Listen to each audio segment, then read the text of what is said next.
আসসালামু আলাইকুম ওয়া রাহমাতুল্লাহি ওয়া বারাকাতুহু।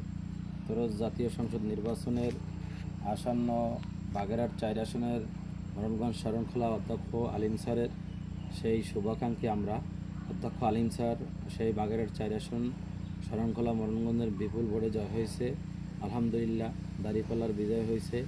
আমরা যে সংসদীয় আসন যে কটা পাইছি আলহামদুলিল্লাহ, এই ভোটে অনেক কারচুপি, অনেক অনিয়ম, অনেক কিছু হয়েছে, কিন্তু তারপরও আলহামদুলিল্লাহ আমরা মাথা পেতে নিয়েছি। কিন্তু দেখা যাচ্ছে বাংলাদেশে বিগত এই 2 দিন, গত 12 তারিখ ভোট যাওয়ার পরে আজকে 2 দিন যে সহিংসতা সারা বাংলাদেশে চলতেছে, মারামারি, কাটাকাটি, হানাহানি, সেই দেশের মানুষ আজকে কেন শান্তিতে নাই? আমরা চাই এই দেশের শান্তি শৃঙ্খলা বজায় থাক, দুর্নীতিমুক্ত বাংলাদেশ থাক, দেশ যেন শান্তি থাকে, শৃঙ্খলা বজায় থাকে, সেইটাই আমরা চাই। এই দেশের দুর্নীতি যেন মানুষ, একজন মায়ের বুক যেন খালি না হয়, সেটাই আমরা চাই।